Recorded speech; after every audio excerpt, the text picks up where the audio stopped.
Hi, welcome to History. I'm Lindsay Crawford, the Public Programs Coordinator at the James Monroe Museum. Today we're going to be reading George Washington and the General's Dog, written by Frank Murphy, illustrated by Richard Walz. George Washington is one of America's greatest heroes.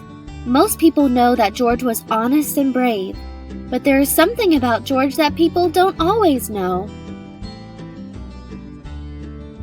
George Washington loved animals.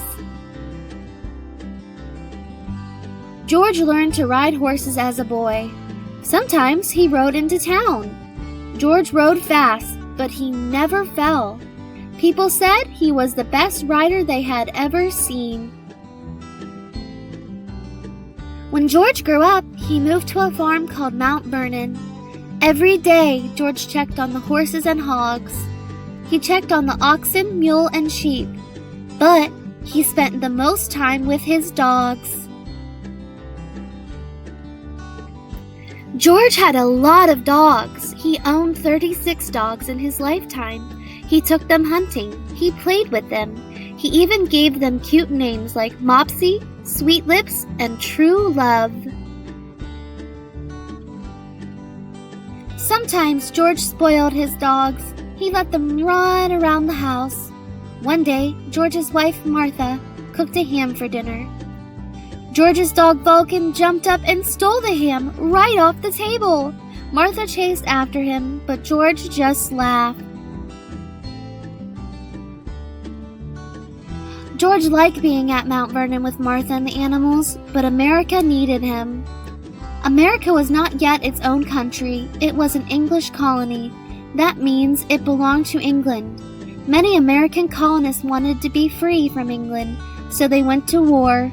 The war was called the American Revolution. The colonists chose George to be their general. George chose his favorite dog, Sweetlips, to go with him. He said goodbye to Martha and Mount Vernon. He jumped on his horse Nelson, then he rode into battle. Sweetlips was right beside him. In George's day, soldiers often brought dogs with them to war. Dogs helped hunt. Dogs helped track the way. Dogs helped guard against wild animals. Best of all, dogs were great partners. The general of the English army was named William Howe. He had a dog too. He also had 9,000 soldiers. They had plenty of supplies. George did not have nearly as many supplies. Sometimes his soldiers were cold. Sometimes they were hungry, but they did not give up. In the fall of 1777, George's troops went to Pennsylvania. They were fighting the English troops. Guns fired. Rat-ta-ta-ta! Cannons roared.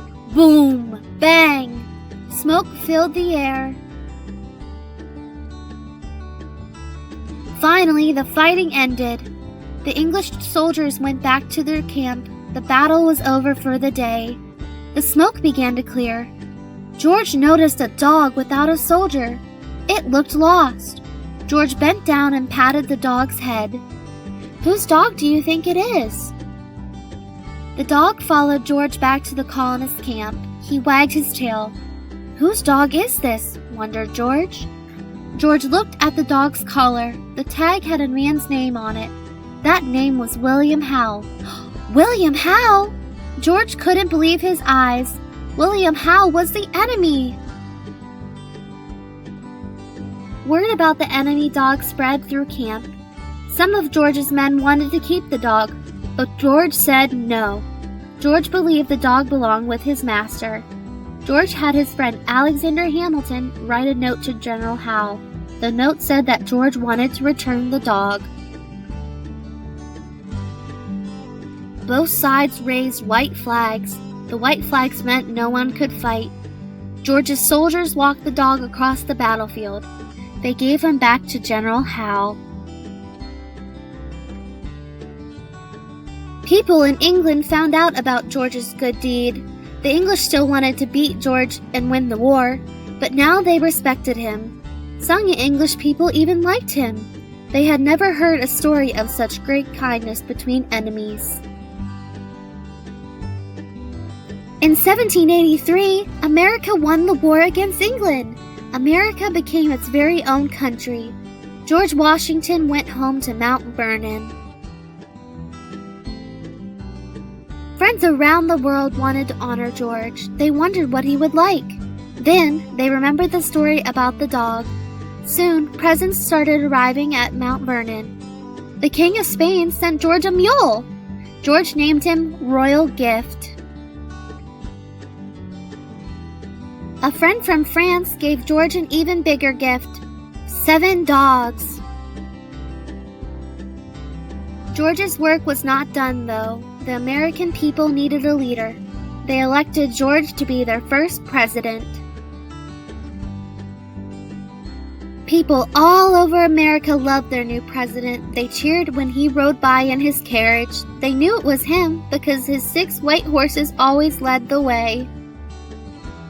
Author's note: the stories in this book are true.